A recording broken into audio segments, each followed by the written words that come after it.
Vamos lá para a aula 1 da disciplina Gestão Escolar e Políticas Públicas. A aula de hoje nós vamos trabalhar legislação educacional e políticas públicas.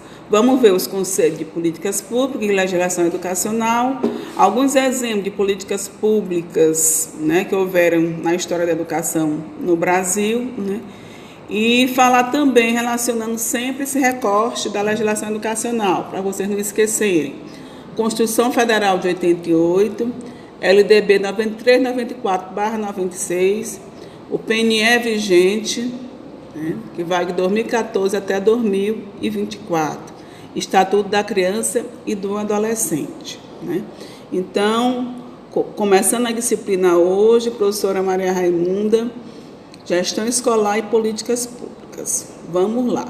Nessa aula 1, é só um resumo daquele processo histórico, Vocês lembram lá da disciplina dos Fundamentos Históricos Legais, que vem desde o descobrimento do Brasil até os dias atuais. Só que esse recorte histórico, cronológico, a gente vai falar sobre as principais políticas públicas que estiveram na história da educação brasileira.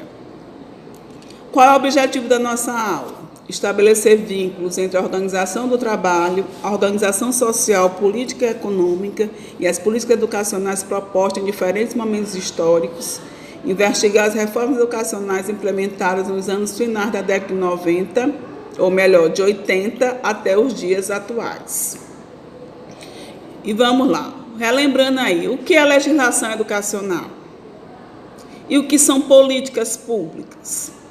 Nesse triângulo aí, a gente vai ver, nessa tríade, a relação que existe entre política, planejamento e legislação. Se pensa numa política, se elabora, se constrói, depois se planeja e depois essa política vai virar o quê? Vai virar uma lei. Então, toda política pública educacional, ela se torna uma lei. Conceito de políticas públicas, possíveis conceitos. São um conjunto de decisões, planos, metas e ações governamentais, seja a nível nacional, estadual ou municipal, voltados para a resolução de problemas de interesse público.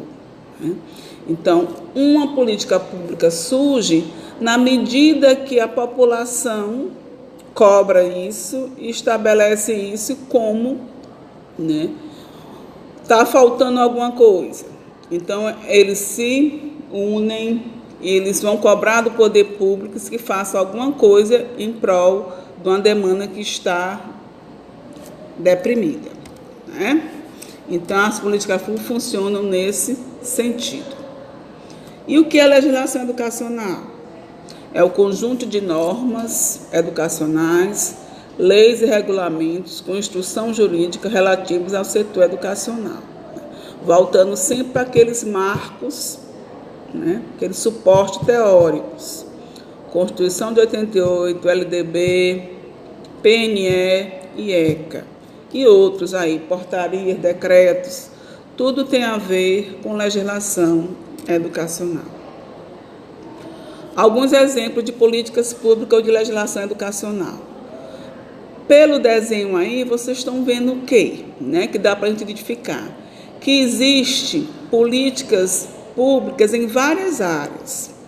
Há políticas públicas na saúde, no transporte, no esporte, na previdência social, para o acesso ao trabalho, para se ter a moradia, a casa própria, para ter acesso ao ensino superior, para ter acesso à merenda escolar.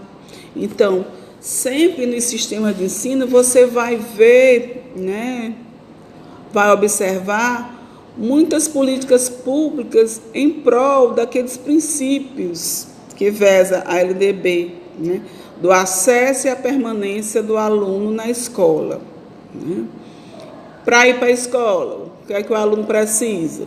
Do transporte escolar. Na hora lá do lanche, da merenda, tem lá o refeitório, direito à alimentação. Em algumas também tem acesso à saúde, né? O dentista, o médico.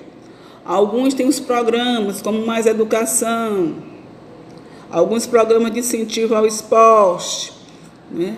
Até mesmo a portadores de necessidades especiais, dos deficientes. Então, tudo isso são exemplos de algumas políticas públicas na área educacional. Mas vamos ver agora quais são esses antecedentes históricos, né? E aí a gente fala, uma fala do professor Demerval Saviani, que ele diz: podemos dizer que a política educacional brasileira, desde o final da ditadura, de 1985 até os dias atuais, se apresenta com características condensadas nas seguintes palavras: filantropia, protelação, fragmentação e improvisação. Por que será que ele disse isso? Que a política pública do Brasil, desde a democratização, ela aparece essas características. Nós vamos ver até o final da aula por que isso acontece. Quais são os limites das políticas públicas educacionais brasileiras? Aí a gente vê aquela velha história lá, né, desde o início da história do Brasil, né? Quem teve acesso à educação? Quem é que tinha? A elite, os ricos.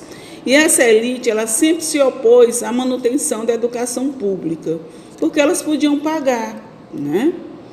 Quem podia pagar, estudava. Quem era rico, estudava. Quem era pobre, né, ficava à margem. E essas histórias dessas políticas públicas também houve o quê? Uma descontinuidade. Né?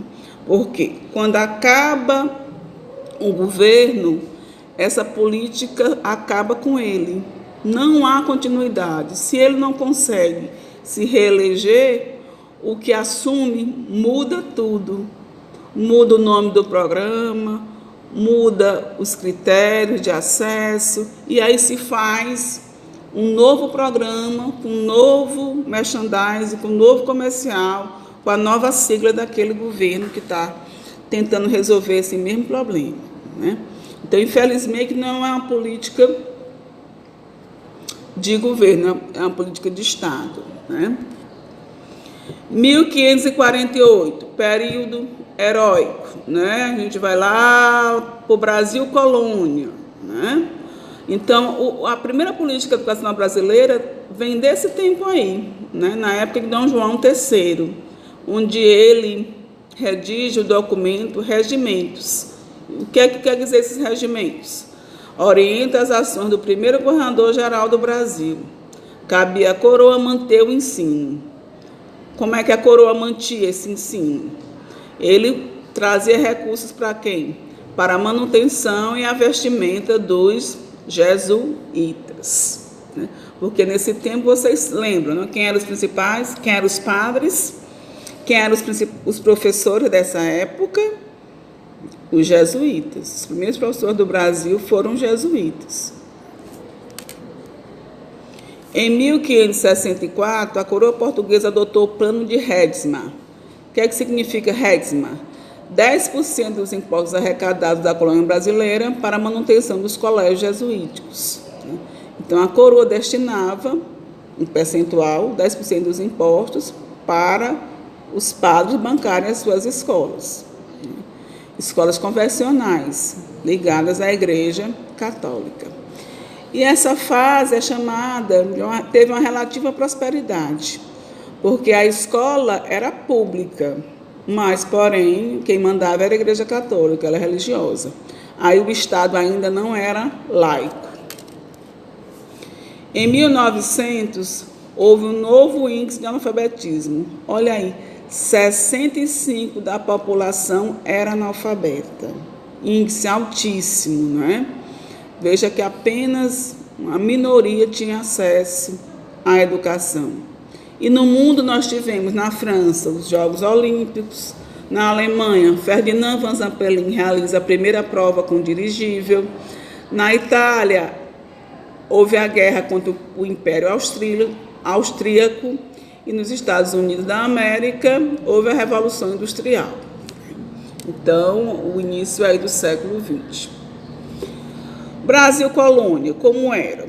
O governo absolutista, quem é que mandava? O rei, a monarquia. A educação era reduzida aos colégios confessionais.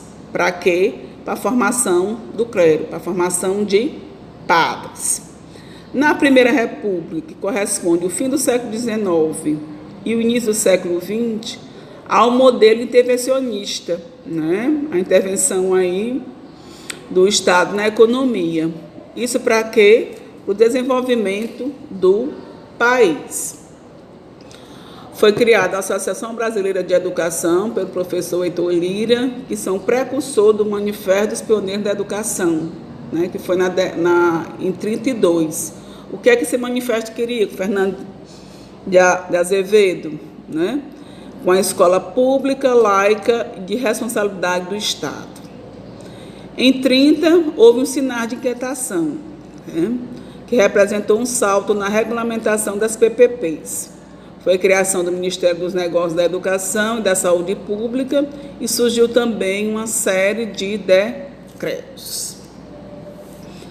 Em 37, aí já com o ditador Getúlio Vargas, né, o golpe, Estado Novo, a Constituição de 34 foi revogada e ele fez outra Constituição, que foi chamada de Polaca. Polaca por quê? Porque era baseada na Constituição dominadora da Polônia, né, onde o presidente detinha o poder total, né, mandava e desmandava. E nesse período aí de Getúlio Vargas, ele faz, né, a segunda reforma do ensino com as leis orgânicas. Foi o intuito de quê? De estabilizar as correntes ideológicas contrárias, né? Quem fosse contra ele, ele tentava neutralizar. Coisas de um ditador. No fim da década de 40, foi aprovada, né, a LDB de 61, que teve muitos prejuízos, fortalecendo sempre o setor privado, limitando a expansão do ensino público, foi anulada a obrigatoriedade escolar do primário e quem ganhou sempre foi o lado conservador.